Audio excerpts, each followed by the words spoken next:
Hello everyone, welcome to my YouTube channel. I am Neha, your educator for economics subject. तो learners आज हम कर रहे हैं हमारा एस्टेट पीजीटी इकोनॉमिक्स का पेपर सॉल्यूशन की जो हमारी सीरीज चली हुई है। हम प्रीवियस ईयर के पेपर के जो सीरीज है उसको हमने स्टार्ट किया हुआ है और ऑलरेडी हम 2023 का पेपर कंप्लीट सॉल्व कर चुके हैं। उसके हमने 3 पार्ट्स बनाए हैं। अगर आपने नहीं देखे हैं तो आप उनको देख सकते हैं। और आज हम जो कर रहे हैं वो कर रहे हैं 2022 का पेपर का कंप्लीट सॉल्यूशन। ऑलरेडी इसका पार्ट 1 हम बना चुके हैं जो कि आपको यूट्यूब चैनल पर मेरी प्लेलिस्ट में मिल जाएगा। प्रीवियस ईयर पेपर के नाम से प्लेलिस्ट है, estate PGT previous paper solution की प्लेलिस्ट बनाई हुई है। उसमें आपको पार्ट 1 इसका मिल जाएगा और 2023 के भी सारे पेपर के सॉल्यूशंस मिल जाएंगे। ठीक है, तो ये इसका पार्ट 2 है। तो भाई देखो, मैं आपको एक बात बता दूं कि हमारा जो पीजीटी इकोनॉमिक्स का पेपर होता है एस्टेट का, उसमें क्या है 60 क्वेश्चंस आते हैं। ठीक है, 60 क्वेश्चंस आते हैं हमारे सब्जेक्ट के जो भी आपका सब्जेक्ट है। तो यहाँ हम इकोनॉमिक्स की बात कर रहे हैं, पीजीटी लेवल के, लेवल 3 होता है ये। ठीक है, तो यहाँ पर क्या है, हम इन 60 क्वेश्चंस को 3 पार्ट्स में डिवाइड करके करते हैं, पार्ट 1, पार्ट 2 और पार्ट 3। पार्ट 1 में हम करेंगे 91 से 1110 तक के क्वेश्चन। ठीक है, और पार्ट 2 में हम करेंगे 111 से 130 तक के क्वेश्चंस। ठीक है, और पार्ट 3 में हम करेंगे 131 से 150 तक के क्वेश्चंस। तो यहाँ पर आज की हमारा पार्ट 2 है। ठीक है, तो हम 111 से 130 की जो क्वेश्चन की सीरीज उसको आज की क्लास में करेंगे। ऑलरेडी पार्ट 1 हम कर चुके हैं, आप चैनल पर देख सकते हो, और इसके बाद हमारा पार्ट 3 होगा।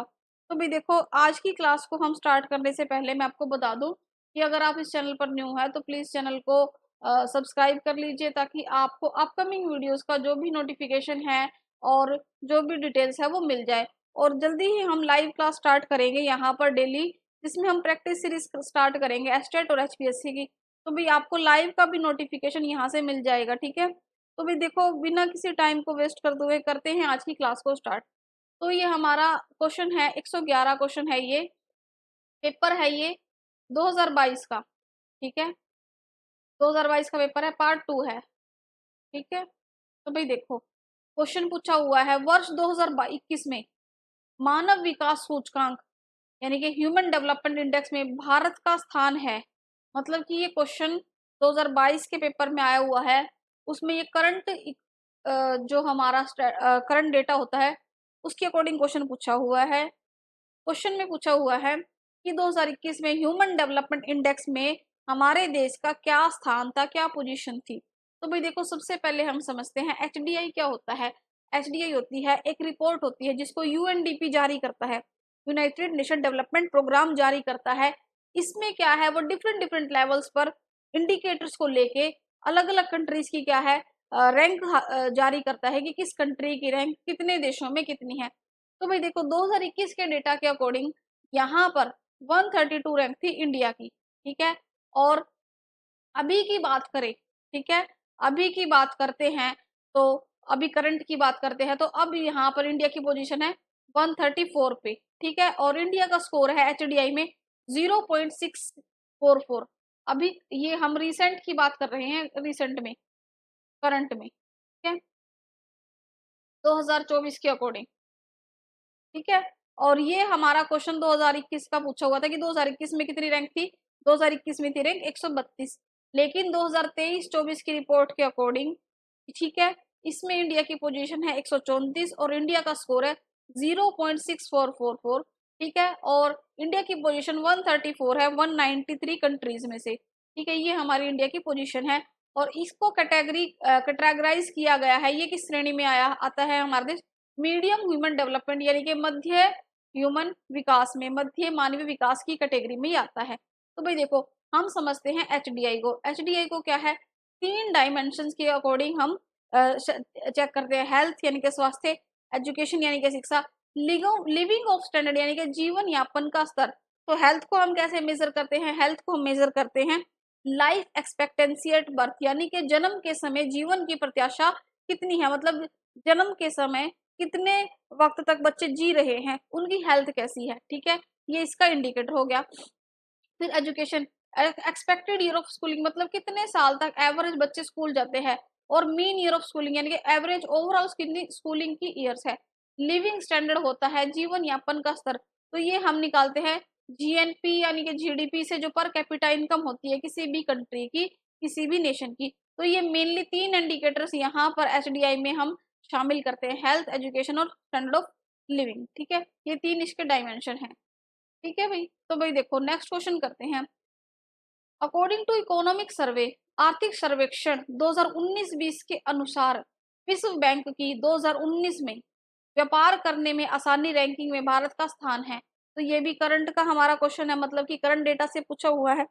तो भाई देखो 2019 में ईज ऑफ डूइंग में हमारे देश की क्या रैंक थी, क्या पोजीशन थी? तो हमारे देश की 2019 में रैंक थी 63। ठीक है, इसका आंसर हमारा हो जाएगा 63। India position in the World Bank ease of doing was in 2019 was 63।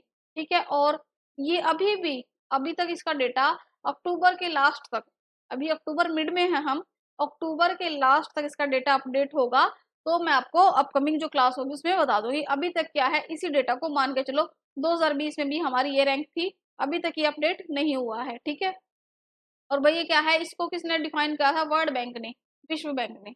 Next question है हमारा, निम्नलिखित में से कौन सा कथन सही नहीं है? नेगेटिव सेंस में क्वेश्चन पूछा हुआ है।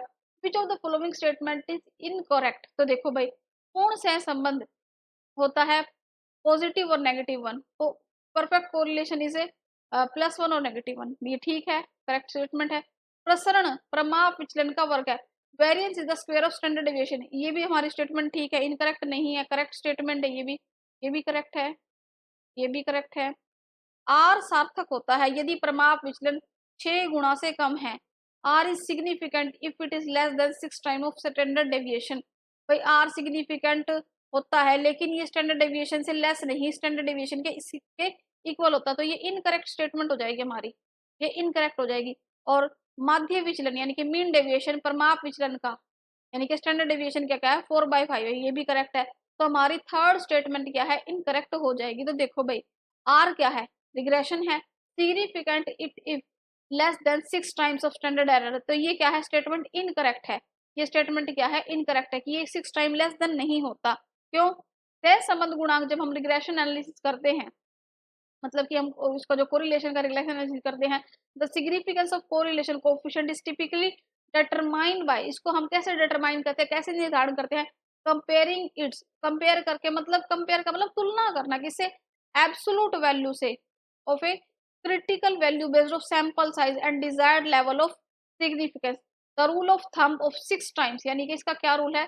6 time of standard error is not generally accepted method of determining significance. तो ये क्या है, इसको 6 गुना नियम महत्व पर निर्धारित करने के लिए आमतौर पर स्वीकृत नहीं है। तो इसका आंसर ये इनकरेक्ट स्टेटमेंट हो जाएगी 6, ठीक है, थर्ड सॉरी, तो ये इसका आंसर हो जाएगा। तो भी देखो यहाँ पर क्या है, if the value of r is less than PE, ठीक है, तो there is no evidence of correlation. If the value of r is 6 times more than PE the correlation certain significant. तो ये क्या है, 6 टाइम मोर देन होना चाहिए, less वहां पर क्या था, लेस देन, तो वो स्टेटमेंट इसलिए गलत थी, क्या है, 6 टाइम्स मोर देन होना चाहिए। सही स्टेटमेंट ये है राइट स्टेटमेंट। नेक्स्ट क्वेश्चन है हमारा, the standard deviation of A set of 50 items is 6.5, मतलब कि 50 पद मूल्यों का प्रमाप विचलन होता है स्टैंडर्ड डेविएशन, इसको हम शॉर्ट फॉर्म में एसडीएस लिखते हैं। 6.5 है। यदि प्रत्येक मूल्य पद को 5 बढ़ा दिया जाए, मतलब कि हर एक आइटम को क्या किया जाए, 5 से इंक्रीज कर दिया जाए, तो प्रमाप विचलन होगा। तो हमारा स्टैंडर्ड डेविएशन क्या होगा?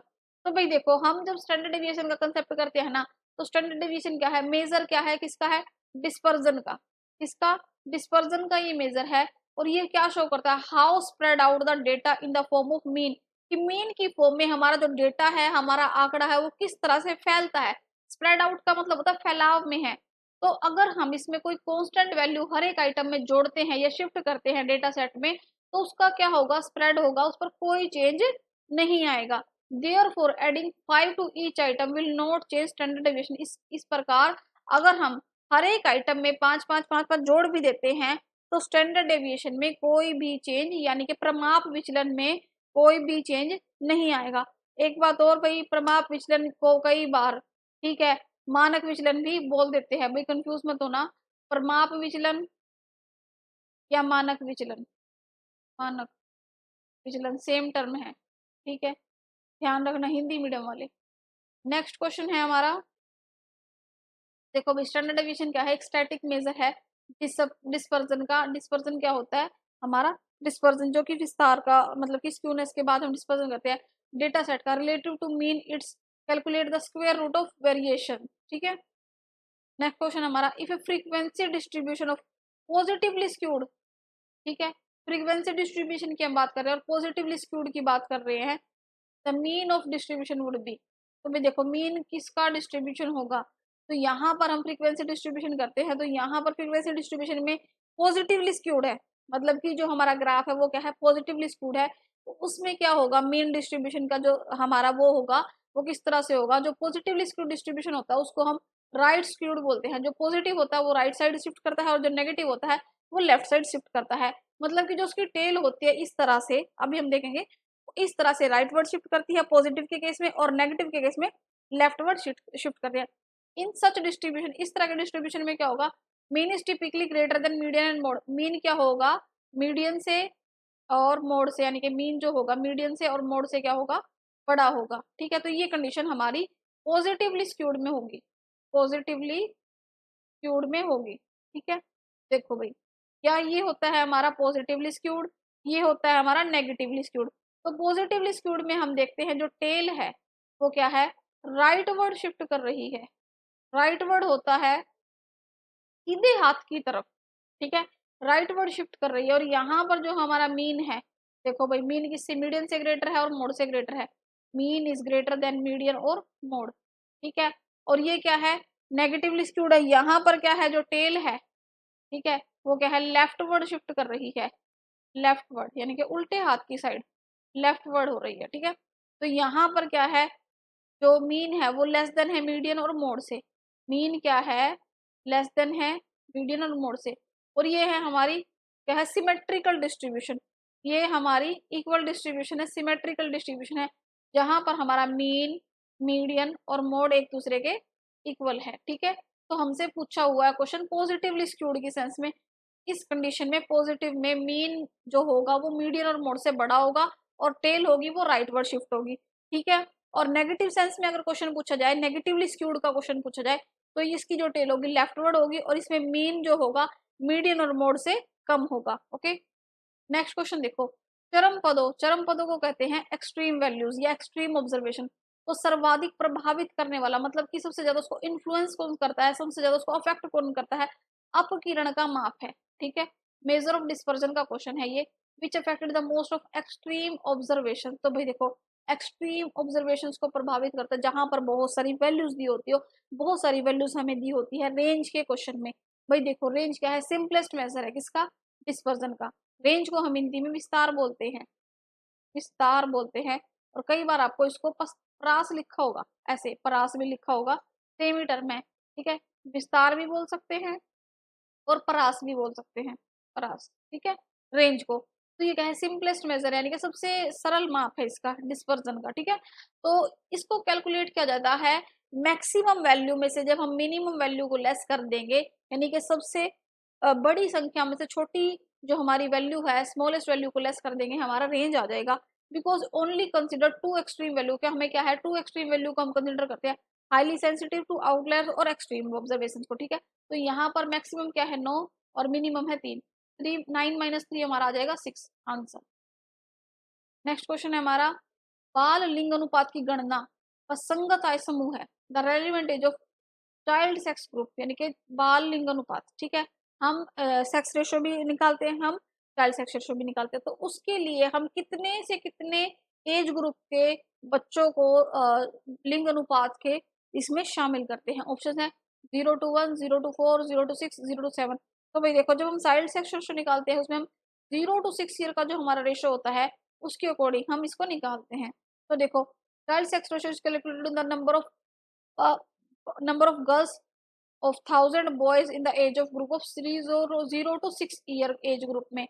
तो मतलब कि देखो यहाँ पर हम चाइल्ड सेक्स रेशो को निकालते हैं नंबर ऑफ फीमेल्स यानी कि जो गर्ल्स हुई हैं 0 to 6 एज की, ठीक है, डिवाइड बाय 1000 जितनी भी हुई है, और नंबर ऑफ मेल्स, ठीक है, उसको उससे डिवाइड कर देंगे पर फीमेल्स को और मेल्स को। यहाँ पर फीमेल्स आ जाएंगी, यहाँ पर मेल्स जो बच्चे हैं वो आ जाएंगे, ठीक है।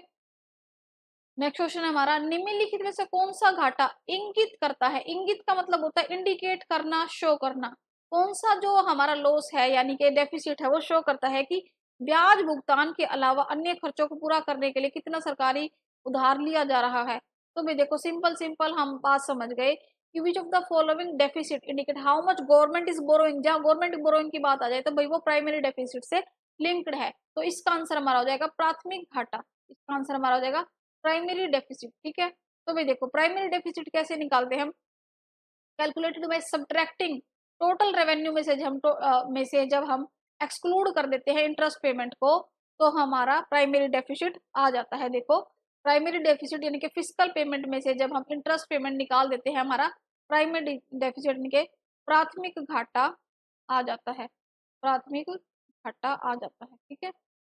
नेक्स्ट क्वेश्चन है हमारा, निम्नलिखित में से कौन भारत में अधिकांश श्रमिकों के लिए रोजगार का मुख्य स्रोत है, विच of the following is main source of employment of majority of workers in India. तो भी देखो हम अपनी इकोनॉमी में तीन तरीके के सेक्टर्स पढ़ते हैं, हम पढ़ते हैं प्राइमरी सेक्टर, सेकेंडरी सेक्टर और टर्चरी सेक्टर, प्राथमिक क्षेत्र, द्वितीय क्षेत्र और तृतीय क्षेत्र। तो भाई हम बात कर रहे हैं कि कौन सा जो सेक्टर है वो सबसे ज्यादा मेजोरिटी में, सबसे ज्यादा मात्रा में हमारे इंडिया के जो लोग हैं उनको काम देता है। तो भाई इसका आंसर हमारा हो जाएगा प्राइमरी सेक्टर, प्राथमिक क्षेत्र। प्राइमरी सेक्टर में हमारा एग्रीकल्चर सेक्टर मेन होता है और हमारे देश का लगभग 70 to 75% जो रूरल एरिया यानी कि जो ग्रामीण क्षेत्र के लोग हैं वो प्राइमरी सेक्टर पर डिपेंड है। तो इसका आंसर हमारा हो जाएगा प्राइमरी सेक्टर यानी कि प्राथमिक क्षेत्र, प्राइमरी सेक्टर यानी कि प्राथमिक क्षेत्र, जिसमें हम एग्रीकल्चर और रिलेटेड एक्टिविटीज को इसमें शामिल करते हैं और ये एम्प्लॉयमेंट देता है मेजोरिटी ऑफ वर्कर्स को इंडिया में, स्पेशली इन रूरल एरिया यानी कि जो ग्रामीण क्षेत्रों में होते हैं। तो ये प्राइमरी सेक्टर में एग्रीकल्चर आ गया, सेकेंडरी सेक्टर में मैन्युफैक्चरिंग, जो ये इस चीज की फैक्ट्रीज वगैरह लगाते हैं, प्लांट्स वगैरह लगाते हैं, मैन्युफैक्चरिंग का काम करते हैं। और टर्चरी सेक्टर में था सर्विस सेक्टर, सेवा उद्योग, जब आप कहीं पर 9 to 5 की जॉब करते हैं, आप टीचर है, आप डॉक्टर है, आप कहीं जॉब कर रहे हैं, आप कॉर्पोरेट सेक्टर में है, आप किसी भी फील्ड में अपनी सेवा देके वहां से आपको इनकम मिलती है तो वो आपका क्या है, आप वहां सेवा प्रदान करते हैं तो तृतीय क्षेत्र में आ जाएगा, ठीक है। तो आंसर है हमारा इसका third, primary sector. Next question है हमारा, यदि सह विचरण मतलब कि कोवेरियंस की बात कर रहे हैं, सह विचरण यानी कि दो कोवेरियंस हमारे यानी कि वेरिएबल्स है एक्स और वाई, ठीक है, इसकी वैल्यू क्या है, 0 है, मतलब कि 0 इज ग्रेटर देन एक्स और वाई, तब दोनों के चरों का मध्य होगा। भाई देखो अब इनकी वैल्यू ही 0 से ज्यादा ही होगी, ठीक है, मतलब कि 0 इनको एक्सीड कर गया तो ऑब्वियस सी बात है ये जो रिलेशन होगा ये नेगेटिव हो जाएगा, ऑब्वियस सी बात है जो रिलेशन हो जाएगा ये नेगेटिव हो जाएगा। इसका आंसर हमारा सेकंड आ जाएगा। देखो कैसे, कोवेरियंस का एक स्टैटिकल मेजर है that show how two variables move together. तो मतलब सह प्रसरण, कोवेरियंस क्या है, एक सांख्यिकी की माप है जिसमें क्या है दो वेरिएबल्स है, मान लो एक्स है और वाई है, ठीक है। ये क्या दिखाता है, एक्स और वाई क्या है, दो क्या है वेरिएबल्स है हमारे, वेरिएबल्स को हिंदी में बोलते हैं चर, ठीक है। ये शो करता है कि ये कैसे चलते हैं, मतलब कि इन दोनों का एक दूसरे से किस तरह से प्रभाव पड़ता है, पॉजिटिव सेंस में, नेगेटिव सेंस में। If the covariance is negative, अगर कोवेरियंस नेगेटिव है it means that when one variable increase another variable tends to decrease, मतलब कि क्या है, इनमें क्या है नेगेटिव रिलेशन आ गया, मतलब कि अगर एक्स बढ़ रहा है तो वाई क्या है घट रहा है, तो इसमें क्या है नेगेटिव रिलेशन है, ठीक है। तो this indicate negative relationship between two variable, तो ये क्या है इनके बीच में क्या है नेगेटिव रिलेशन को दिखा रहा है। देखो यहाँ पर क्या है, अब यहाँ हम देखते हैं नेगेटिव रिलेशन में, अब ये क्या है बढ़ नहीं रहा है, जो हमारा स्लोप है वो डाउनवर्ड स्लोपिंग जा रहा है, तो ये नेगेटिव कोरिलेशन हो जाएगा, नेगेटिव कोवेरियंस हो जाएगा।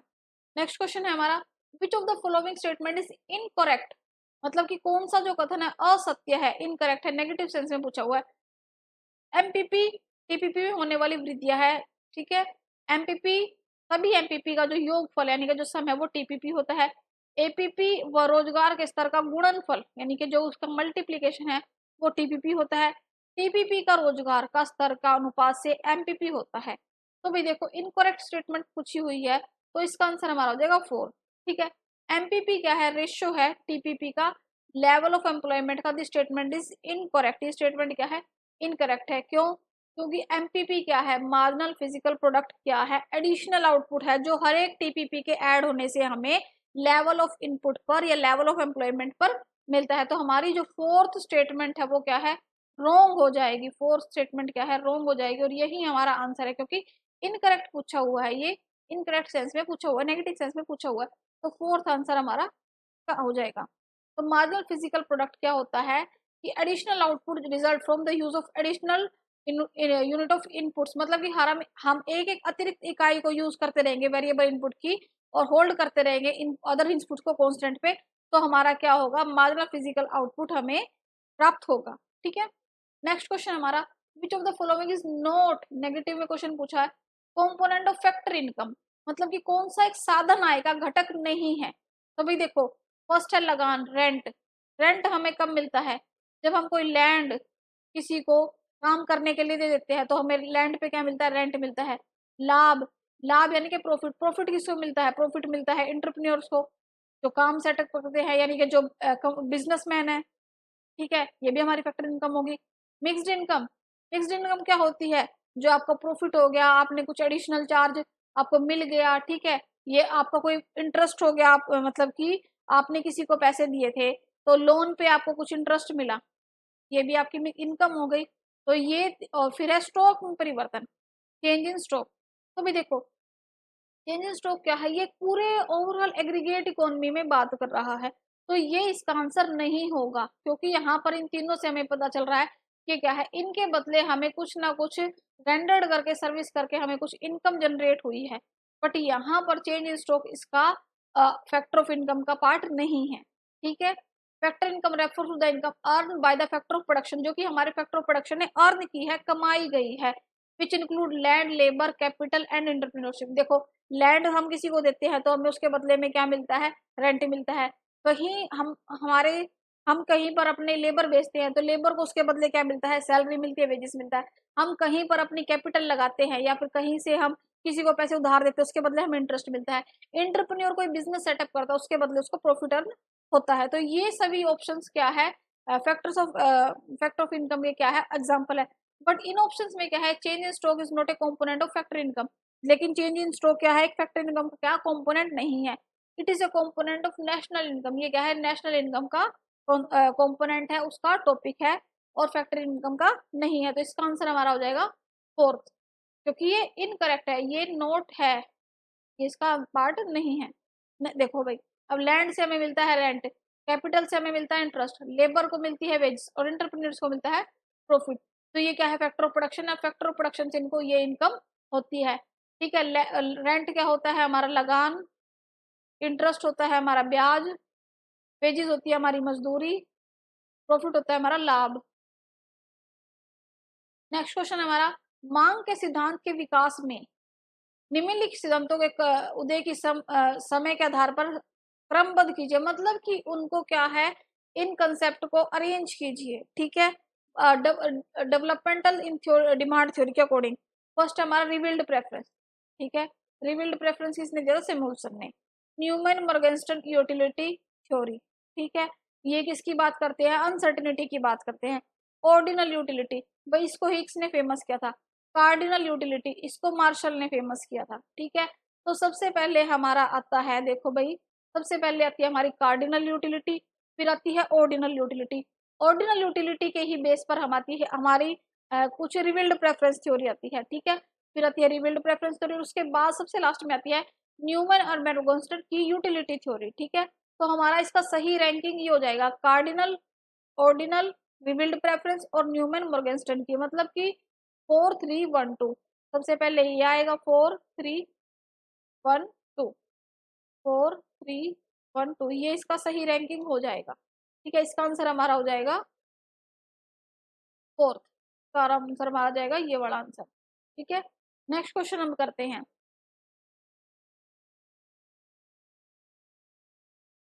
देखो भाई, which of the following market structure equal to market cost, मतलब कि इनमें से किस बाजार संरचना में, मतलब कि कौन सी मार्केट में जो प्राइस है वो मार्जिनल कॉस्ट के इक्वल है। ठीक है, जो प्राइस है वो मार्जिनल कॉस्ट के इक्वल है। ऑप्शन है मोनोपोली, परफेक्ट कंपटीशन, ओलिगोपोली और मोनोपोलिस्टिक। तो भाई देखो, जब हम मार्केट का स्ट्रक्चर का टॉपिक करते हैं तो हम बात करते हैं परफेक्ट कंपटीशन की। परफेक्ट कंपटीशन में क्या है, जो मार्केट होती है वो क्या होती है, प्राइस टेकर होती है। प्राइस टेकर होती है मतलब कि कीमत को लेने वाली होती है। तो यहाँ पर क्या होती है, मार्केट स्ट्रक्चर में बहुत सारी स्मॉल फर्म्स होती है और क्या है, आइडेंटिकल प्रोडक्ट्स बेचती है और no single firms has market power. और कोई भी फर्म की क्या है, सिंगल फर्म की क्या है, मार्केट पर कोई पावर नहीं होती। तो यहाँ पर फर्म क्या है, प्राइस टेकर है। तो परफेक्ट कंपटीशन में क्या हो जाएगा, प्राइस जो हमारा हो जाएगा मार्जिनल कॉस्ट के इक्वल हो जाएगा। ठीक है, तो इसका आंसर हमारा हो जाएगा प्राइस है जो हमारा यहाँ पर मार्जिनल कॉस्ट के इक्वल हो जाएगा फर्म का। ठीक है, इसका आंसर हो जाएगा perfect competition, option second, perfect competition answer. Next है हमारा, निम्नलिखित में से किस वक्र को एक साधन का मांग वक्र कहा जाता है, एमपीपी, वीएमपी, टीपीपी या टीवीपी।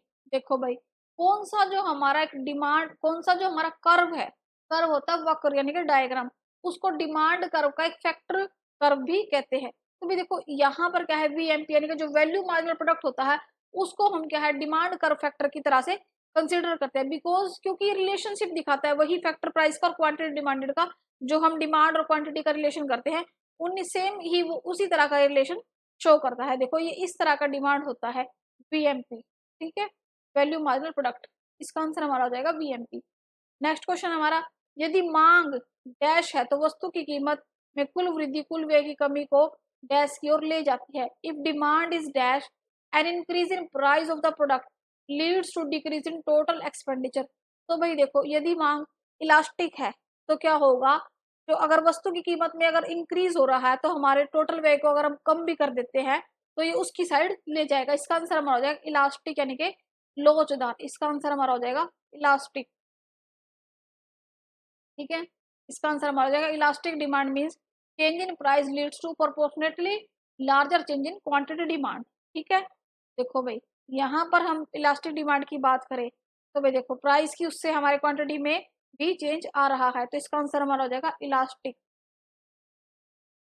नेक्स्ट क्वेश्चन है हमारा, निम्नलिखित में से कौन सा एक अपूर्ण प्रतियोगी बाजारों का उदाहरण नहीं है, नेगेटिव नहीं है, अपूर्ण, इम्परफेक्ट। भाई हमने मार्केट कंपटीशन के टॉपिक किए थे। हम पूरा माइक्रो इकोनॉमिक्स में जो हमारा मार्केट कंपटीशन का जो हमारा चैप्टर होता है काफी लेंथी चैप्टर होता है, उसमें हम डिफरेंट टाइप्स ऑफ फॉर्म्स के मार्केट पढ़ते हैं। हम पढ़ते हैं सबसे पहले परफेक्ट कंपटीशन, फिर हम पढ़ते हैं मोनोपोली, फिर हम पढ़ते हैं मोनोपोलिस्टिक, फिर हम पढ़ते हैं ओलिगोपोली, फिर डुओपोली के डिफरेंट डिफरेंट जो इकोनॉमिक्स थे उनके मॉडल्स को पढ़ते हैं। ठीक है, तो यहाँ पर कौन सा इम्परफेक्ट कंपटीशन का एग्जाम्पल नहीं है, नेगेटिव सेंस में पूछा हुआ है। तो देखो भाई यहाँ पर इम्परफेक्ट मार्केटली और मतलब कि जो प्योर कंपटीशन है, ठीक है, विशुद्ध प्रतियोगिता यानी कि जिसको परफेक्ट कंपटीशन भी कहते हैं। तो भाई देखो सिंपल से मेथड को समझ लो, हम परफेक्ट कंपटीशन पढ़ते हैं, परफेक्ट कंपटीशन, ठीक है, perfect competition, monopoly, monopolistic, oligopoly, ये हम मार्केट की फॉर्म को पढ़ते हैं, और डुओपोली। ठीक है, डुओपोली में हम डिफरेंट डिफरेंट मॉडल को पढ़ते हैं जो डिफरेंट डिफरेंट इकोनॉमिस्ट ने अपने पॉइंट ऑफ व्यू के अकॉर्डिंग देते हैं, जिसमें हम ब्रांड का, एजवर्थ का और कुर्नो का मॉडल पढ़ते हैं। ठीक है, लेकिन यहाँ पर क्वेश्चन पूछा हुआ है इम्परफेक्ट मार्केट का एग्जाम्पल नहीं है। तो भी देखो परफेक्ट मार्केट लिखा हो या प्योर कंपटीशन लिखा हो सेम है, दोनों सेम है, दोनों क्या है, सेम है। परफेक्ट मार्केट लिखा हो, परफेक्ट मार्केट और प्योर मार्केट के अलावा जो भी हमारी मार्केट है वो क्या है, ये सभी क्या है, इम्परफेक्ट है, ये सभी क्या है, इम्परफेक्ट है। ठीक है, तो यहाँ पर प्योर कंपटीशन को छोड़ के ये सभी क्या है, इम्परफेक्ट है। इसका आंसर हमारा फोर्थ हो जाएगा, विशुद्ध प्रतियोगिता। ठीक है, imperfect market are characterised by lack of perfect competition, जहां पर परफेक्ट कंपटीशन नहीं है वही इम्परफेक्ट मार्केट है। तो इस ऑप्शन में क्या है, प्योर कंपटीशन क्या है, मार्केट स्ट्रक्चर है जो कि परफेक्ट कंपटीशन ही है। It is a in a pure competition there is many sellers and firms identical products, जो कि आइडेंटिकल प्रोडक्ट समरूप वस्तुएं बेचते हैं और कोई सिंगल फर्म मार्केट पावर में नहीं है। ठीक है, तो प्योर कंपटीशन लिखा हो या परफेक्ट कंपटीशन लिखा हो वही परफेक्ट कंपटीशन, और उसके अलावा जितनी भी मार्केट है, मोनोपोली, मोनोपोलिस्टिक, ओलिगोपोली, डुओपोली, ये सभी क्या है, इम्परफेक्ट मार्केट के एग्जांपल्स है। देखो भाई यहाँ पर इम्परफेक्ट मार्केट में क्या है, कॉम्पिटिटिव है, मल्टीपल सेलर्स है, कोई आइडेंटिकल प्रोडक्ट नहीं है, होमोजीनियस प्रोडक्ट है, कम्पीट होता है बहुत सारा, सभी का क्या है, प्रॉफिट अर्न करने में लगे हुए हैं। एक होती है परफेक्ट मार्केट, एक होती है इम्परफेक्ट मार्केट, ठीक है, मार्केट स्ट्रक्चर में। ये सभी क्या है, इम्परफेक्ट मार्केट में ये एग्जाम्पल्स है, और परफेक्ट मार्केट तो अपने आप में परफेक्ट ही है, ठीक है।